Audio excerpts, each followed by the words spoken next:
February 13, 2001. A Tuesday morning in rural Nevada, where the high desert stretches endlessly under vast skis, and the wind carries secrets across miles of sagebrush and alkali flats. In a small community where everyone knows everyone, where doors remain unlocked and children play freely in dusty front yards, a woman named Jessica Harmon, 28 years old, mother of two, failed to arrive at her shift at the Silver Valley Diner. Her car sat in the driveway of her modest ranch-style home on the outskirts of town. Her purse hung on the coat rack by the door. Her coffee mug, still half full, sat cooling on the kitchen counter. But Jessica Harmon was gone.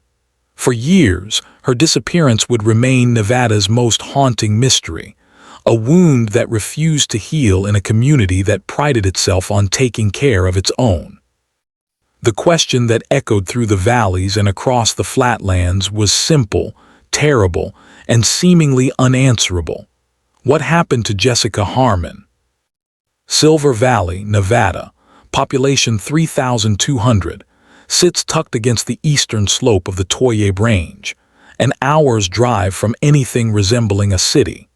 In 2001, it was the kind of place where the high school football game drew the entire town on Friday nights, where the main street consisted of a grocery store, a hardware shop, two churches, the diner, and a gas station that doubled as the informal community gathering spot. The landscape around Silver Valley spoke of isolation, miles of desert scrubland broken only by Joshua trees and the occasional ranch, mountains rising purple and imposing in the distance, and at night, a darkness so complete that the stars seemed close enough to touch. The Harmon family had lived in Silver Valley for 3 years. Jessica had grown up 2 counties over in a slightly larger town and met David Harmon at a county fair when she was 19. He was 22 then, working construction with an easy smile and ambitious plans.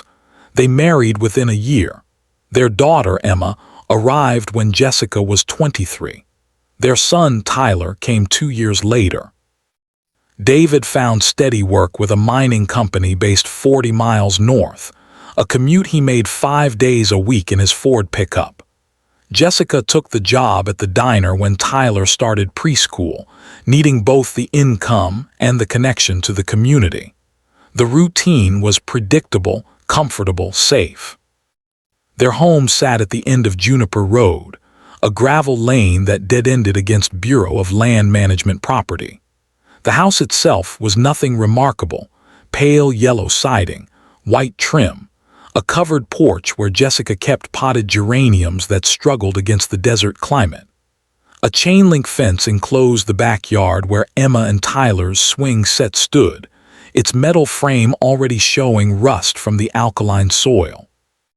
A cottonwood tree, one of the few in the area, provided precious shade in the summer months. The nearest neighbor lived a quarter-mile away. February 13th began like any other Tuesday.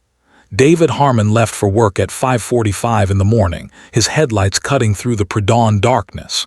Jessica woke at 6:30, the same time the alarm had rung every weekday for 2 years. She woke the children at 7. Emma, age 5, dressed herself in jeans and a purple sweater. Tyler, age 3, needed help with his shoes. Jessica made oatmeal, poured orange juice, packed Emma's lunch for kindergarten. The school bus arrived at 7:45. Jessica walked Emma to the end of the driveway and waited until the bus pulled away, waving until it disappeared around the bend in the road. This detail would later become important. The bus driver, Martha Kendrick, 62 years old and a Silver Valley resident for 4 decades, remembered seeing Jessica standing at the end of the driveway that morning, wearing jeans and a red flannel shirt, her dark hair pulled back in a ponytail, one hand raised in farewell. Jessica returned to the house with Tyler. Her shift at the diner started at 9 o'clock. She was scheduled to work until 3 in the afternoon. According to the timeline later established by investigators, Jessica had approximately 1 hour to get herself and Tyler ready before leaving. The daycare where Tyler spent his mornings was attached to the community center, a 5-minute drive from the Harmon house. At 8:55, the diner's owner, Carol Martinez, called the Harmon house. No answer. Carol waited. The morning rush at the Silver Valley Diner was modest but consistent. Ranchers stopping in for coffee and breakfast, retirees gathering for conversation, workers from the highway department fueling up before their shifts. Jessica had never been late, not once in 2 years. Carol called again at 9:15. Again, no answer. At 9:30, concerned now, Carol called David Harmon's cell phone. He was underground at the mine, unreachable. Carol called the community center. She spoke with Linda Parrish, who ran the daycare. Tyler Harmon had not been dropped off that morning. Carol felt the first stirring of genuine worry. She locked the diner's front door and drove to Juniper Road. The scene Carol Martinez encountered would be described and redescribed countless times in the months and years that followed. The house looked normal, peaceful even. Jessica's sedan sat in the driveway, driver's side facing out the way she always parked it. The porch light was off. The curtains were open in the living room window. Carol walked to the front door and knocked. No response. She knocked harder, nothing. She tried the knob, the door was unlocked. Inside, everything appeared ordinary. The television was off. Tyler's toys were scattered across the living room floor, plastic dinosaurs, a fire truck, building blocks. The kitchen showed signs of breakfast cleaned up. The oatmeal pot sat in the dish drainer. The counter was wiped clean. Jessica's purse hung on its usual hook. Her keys sat in a small ceramic bowl on the hall table. Her jacket hung in the closet. Carol called out. Her voice echoed through the empty rooms. She walked down the hallway. Emma's room was tidy, the bed made. Tyler's room looked like any 3-year-old's room, unmade bed, stuffed animals piled in the corner, crayon drawings taped to the walls. The bathroom showed no signs of disturbance. Carol approached the master bedroom at the end of the hall. The door stood slightly ajar. She pushed it open. The bed was made. Clothes hung in the closet. A hamper contained what appeared to be a normal amount of laundry. On the nightstand sat a photograph of the family taken at Emma's birthday party 6 months earlier, Jessica and David smiling, Emma between them blowing out candles, Tyler grinning with frosting on his face. Carol stood in that doorway, her heart pounding, and felt the wrongness of the situation settle over her like a physical weight. She called the Nye County Sheriff's Office at 9:53. Deputy Aaron Fletcher arrived at 10:20. He was 34 years old, a Silver Valley native who had returned after serving in the military and completing his law enforcement training. He knew the Harmons casually, the way everyone in Silver Valley knew everyone else. He performed a thorough walkthrough of the house, noting details, taking photographs. He found Tyler's winter coat still hanging on its hook. He found Jessica's wallet in her purse, credit cards and driver's license intact. He found $37 in cash. He found nothing that suggested struggle, nothing that indicated someone had left in a hurry. Outside, he examined the property. The dusty ground around the house showed tire tracks from Jessica's car, Carol's car, and his own patrol vehicle. No others. The gate to the backyard was closed but not latched. The swing set hung motionless in the still morning air. A plastic sand bucket sat overturned near the fence. By 11 o'clock, additional deputies arrived. By noon, David Harmon had been contacted and was driving back from the mine, his supervisor accompanying him. By 1 in the afternoon, Emma had been kept at school under the supervision of the principal and a counselor, waiting for someone to tell them what to do with her. By 2 o'clock, the search had officially begun. Part 2. The investigation. The initial search operation deployed with remarkable speed for a rural county with limited resources. Sheriff Thomas Grant, a man who had served Nye County for 18 years, understood immediately that time was critical. Deputies fanned out across the property and the surrounding desert. They called in tracking dogs from Lincoln County. They organized volunteer search parties from the community. By mid-afternoon on that first day, more than 60 people were walking grid patterns through the sagebrush, calling Jessica's name into the wind. The search dogs picked up Jessica's scent from items of her clothing. They tracked it from the house to the road, then lost it. This detail troubled the handlers. A scent trail should continue, should lead somewhere unless the person had gotten into a vehicle. But Jessica's car sat undisturbed in the driveway. Had someone else picked her up? Had she left voluntarily? The questions multiplied faster than the answers. The media descended by evening. Local news crews from Reno made the drive, followed by reporters from Las Vegas. The story had every element that captured public attention. A young mother, 2 small children, a mysterious disappearance with no apparent explanation. Jessica's photograph appeared on television screens across Nevada, her smile bright, her eyes warm, her face framed by dark hair. The community center became the command post for search operations. Volunteers arrived with thermoses of coffee, sandwiches, blankets.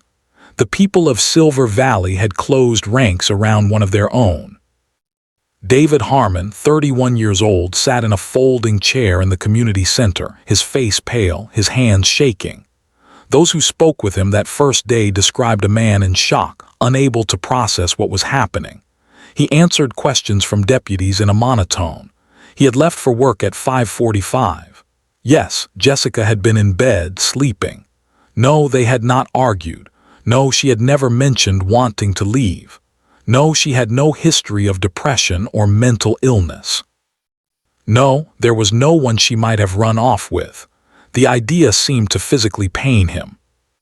But as the hours became days, as the search expanded to cover hundreds of acres of desert, as divers checked the scattered stock ponds and irrigation ditches, as helicopters flew grid patterns over the vast emptiness, investigators began to notice inconsistencies.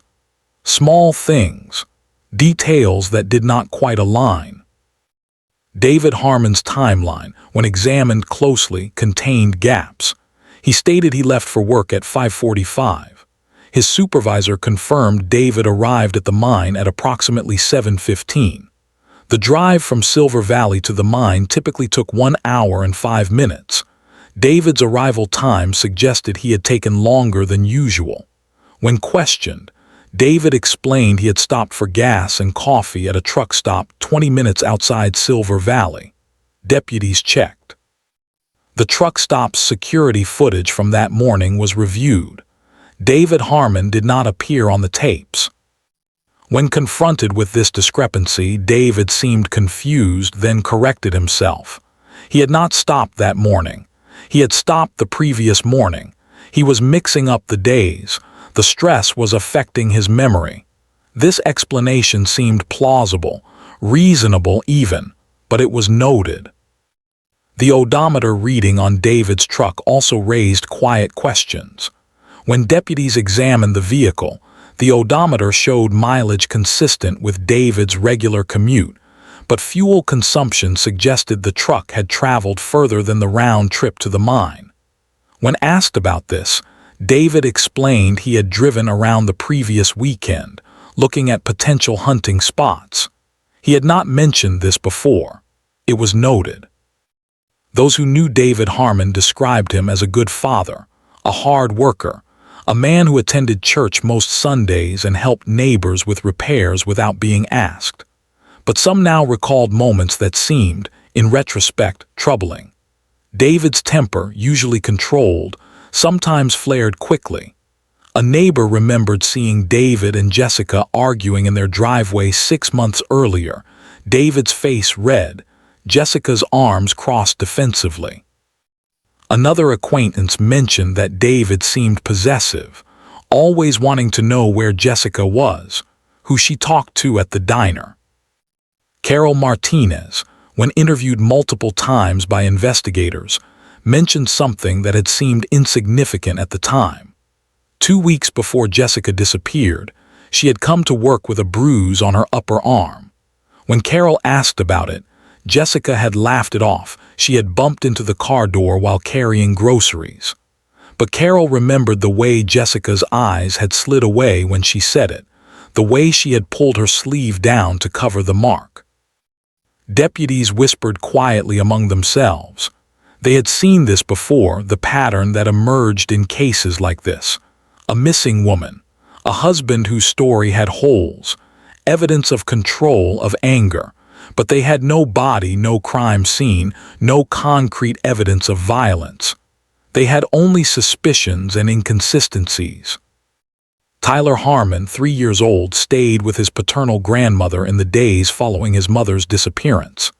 Investigators attempted to question him gently, carefully. Tyler said very little. When asked where his mother was, he said he did not know. When asked what happened the morning she disappeared, he said he could not remember. Child psychologists advised against pushing too hard. Tyler was too young, too traumatized. If he knew something, it would emerge when he felt safe enough to speak. Emma Harmon, 5 years old, was more communicative, but her statements varied. Sometimes she said her mother had been in the house that morning. Sometimes she said she had not seen her. Sometimes she said there had been loud voices the night before her mother disappeared. When pressed for details, Emma would shut down, retreating into silence. Investigators documented everything but knew a 5-year-old's testimony would be challenged, questioned, possibly unreliable. Physical evidence remained frustratingly absent. No blood was found in the house or on the property. No signs of struggle. No weapon discovered. No witnesses reported seeing anything unusual on Juniper Road that morning. The house had been processed by forensic technicians who found nothing to indicate violence had occurred there. As February turned to March, as the massive search operation scaled back, as volunteers returned to their regular lives, the case began to cool. Tips that flooded in initially, sightings of women who resembled Jessica in distant towns, theories about drifters or strangers passing through, all led nowhere. The investigation continued, but the intensity faded. Sheriff Grant assigned a detective, Marcus Reeves, to maintain focus on the case, but with no new leads, there was little to pursue. David Harmon took a leave of absence from the mine. He moved back into the house on Juniper Road with Emma and Tyler. He hired a lawyer, though he had not been charged with anything, had not even been formally named a suspect. The lawyer advised David to stop speaking to the media, to stop cooperating with investigators unless legally compelled. David followed this advice. The community, watching this unfold, began to divide. Some believed David was a grieving husband being unfairly suspected. Others believed his silence spoke volumes. By summer, the active investigation had essentially stalled. Jessica Harmon's case was cold. Part 3. The Silence. 18 months after Jessica disappeared, David Harmon sold the house on Juniper Road and moved with Emma and Tyler to Carson City, 200 miles northwest of Silver Valley. The move was described as a fresh start, an attempt to escape the memories and the whispers and the unbearable weight of living in the place where Jessica had vanished. Those who knew David said he seemed hollowed out, a man going through the motions of living but not truly present. He found work with a different mining company. He rented a small apartment in a complex where neighbors kept to themselves. Emma enrolled in 2nd grade. Tyler started kindergarten. For those who have ever doubted someone you love, who have ever felt the terrible uncertainty of wanting to believe but unable to ignore what you see, the experience is a kind of slow dissolution. Family members on both sides struggled with this tension. Jessica's parents, Robert and Linda Chen, visited from Idaho when they could, desperately trying to maintain connection with their grandchildren while harboring unspoken suspicions about their son-in-law. They saw things that troubled them. Emma had become quiet, withdrawn. Tyler cried in his sleep. David's mother, Margaret Harmon, defended her son fiercely, publicly. She appeared on local news programs, insisting David had nothing to do with Jessica's disappearance, that he loved his wife, that he was a victim of circumstantial suspicion. But privately, even Margaret had moments of doubt. Her son had changed. He drank more. He spoke less. He went through periods of intense anger over small frustrations, then days of complete emotional flatness. The children showed signs of trauma that extended beyond the normal grief of losing their mother.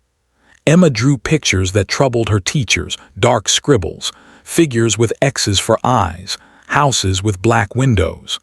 Tyler developed sleep disturbances and separation anxiety. Both children received counseling, but progress was slow. Emma, now old enough to process questions more fully, began to say things that made counselors pause.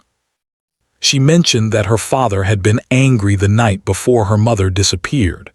She said she heard her parents fighting.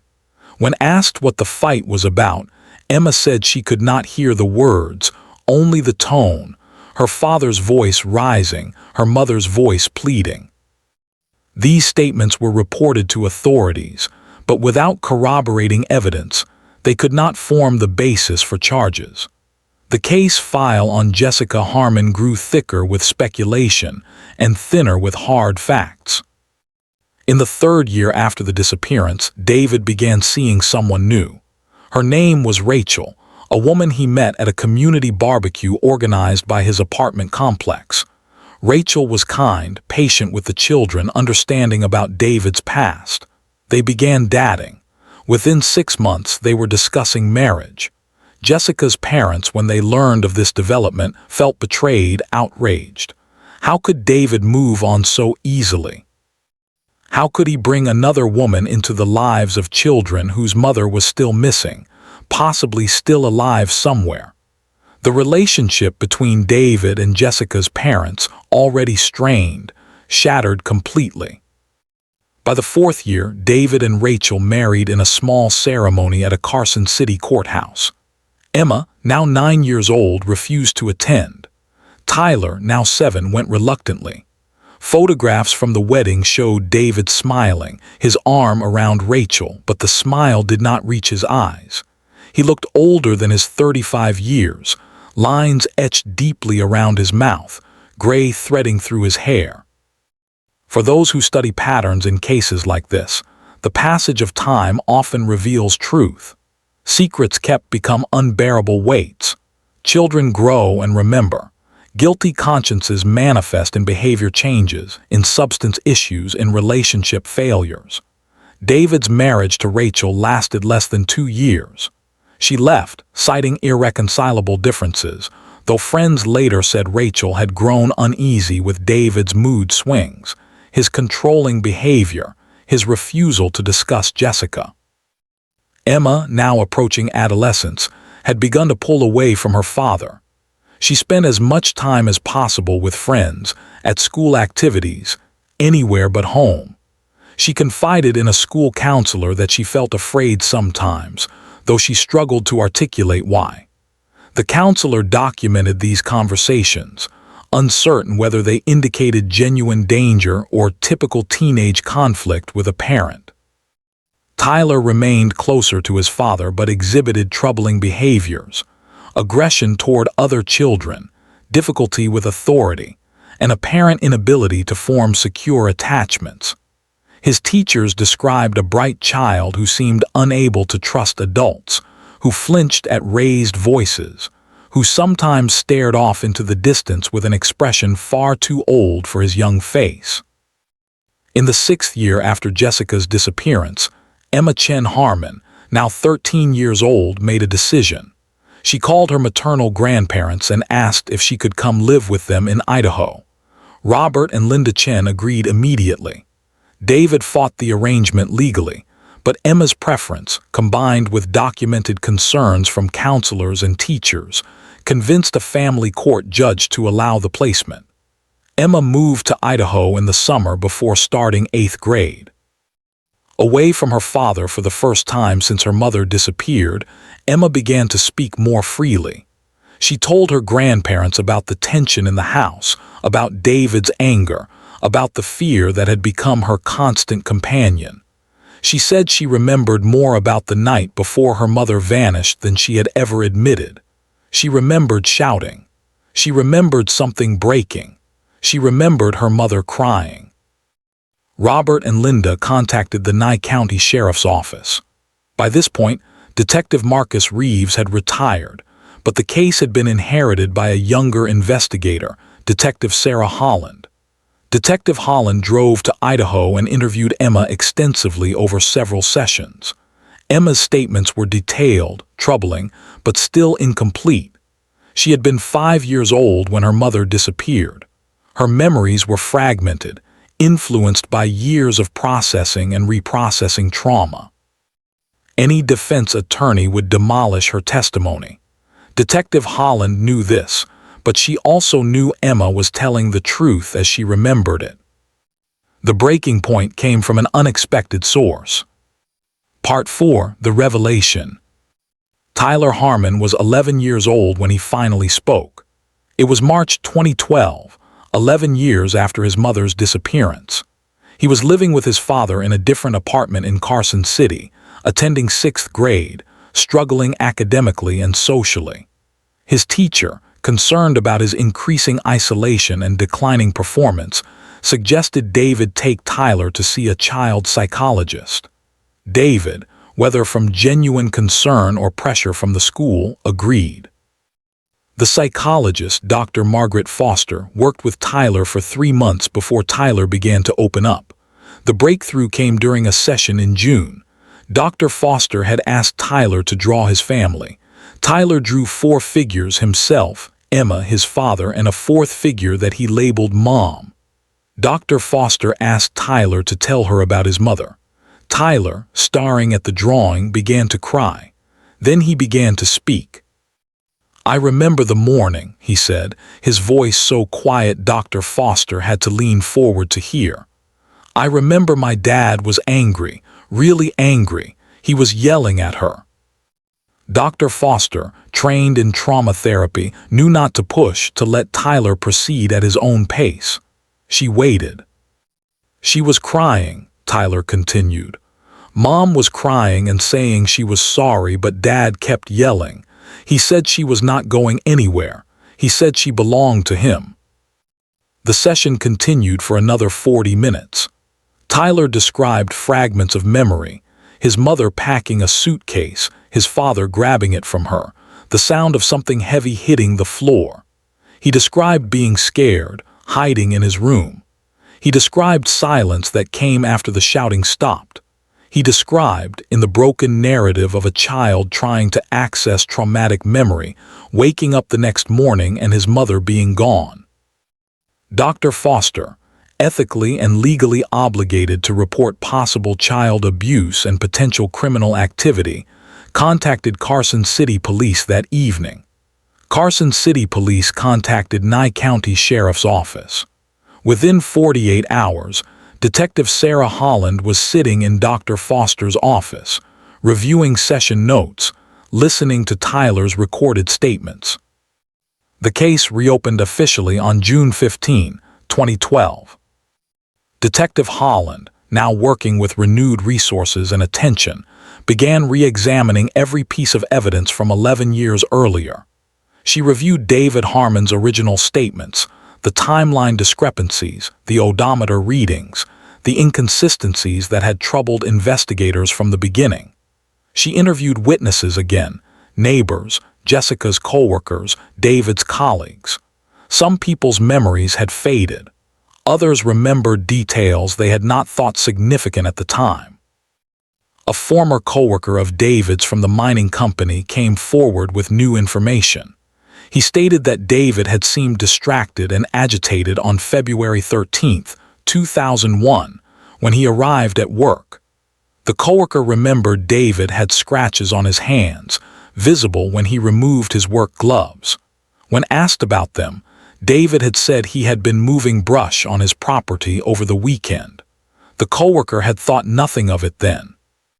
Now, knowing what he knew, it seemed potentially significant. Detective Holland obtained search warrants for phone records, financial records, any documentation from 2001 that still existed. She discovered that David had made cash withdrawals totaling $800 in the week before Jessica disappeared.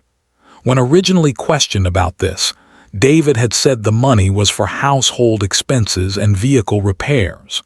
No receipts were ever produced. Most critically, Detective Holland ordered a new search of the property on Juniper Road. The house had been sold and resold, but the surrounding desert remained largely unchanged. Ground-penetrating radar technology had advanced significantly since 2001. She brought in specialists. On August 3, 2012, the radar detected an anomaly approximately 40 yards from the house, just beyond the property line on Bureau of Land Management land. The area showed a disturbance in the soil composition consistent with a burial site. Excavation began the following morning. Jessica Harmon's remains were discovered 6 feet below the surface, wrapped in a tarp and covered with quicklime. Dental records confirmed her identity. The cause of death, after forensic examination, was determined to be blunt force trauma to the skull. 3 distinct impact points suggested multiple blows. The manner of death was ruled homicide. David Harmon was arrested on August 7, 2012, at his workplace in Carson City. He was charged with first-degree murder. When detectives arrived, David reportedly showed no emotion, no surprise. He said nothing except to request an attorney. Those who witnessed the arrest described a man who seemed almost relieved, as if a burden he had carried for 11 years had finally been set down.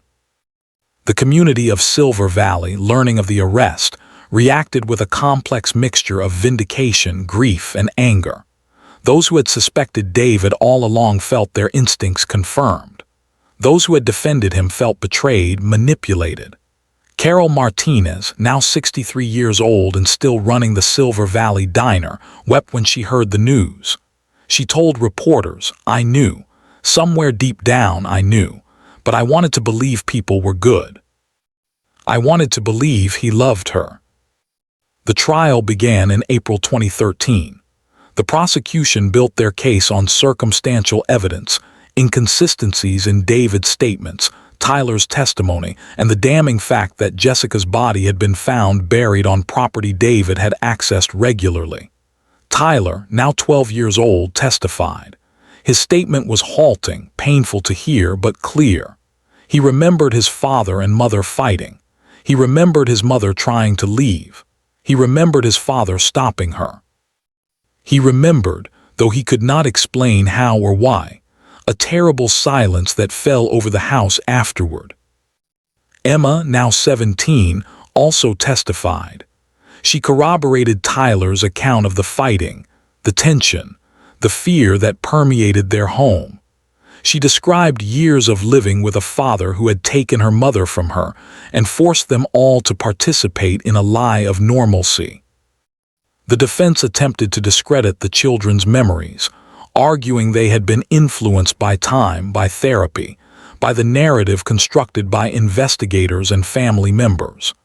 The defense suggested Jessica could have been attacked by an unknown person after leaving the house, that David had nothing to do with her death. But the evidence, accumulated piece by piece, told a different story.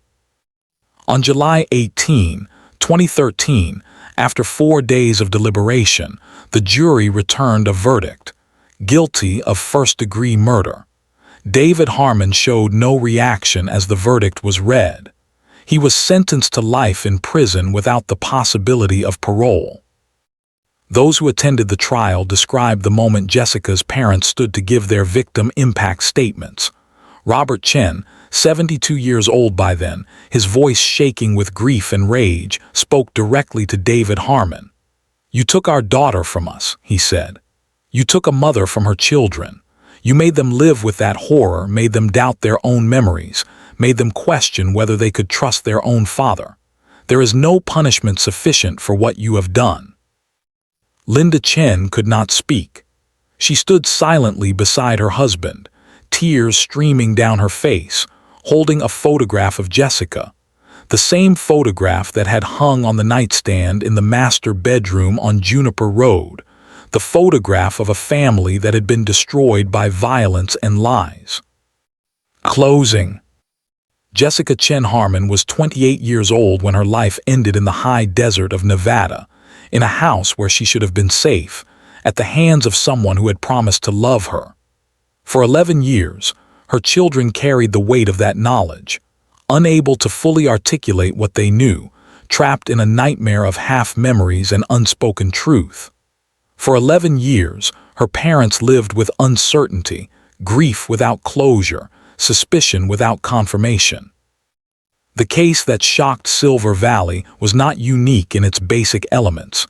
Domestic violence that escalates to murder is tragically common.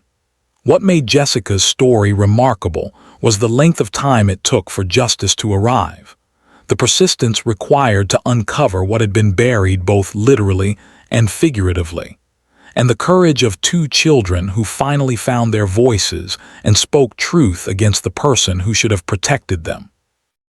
Emma and Tyler Harmon, now adults, have chosen to live privately. They have changed their surnames to Chen, reclaiming their mother's family name.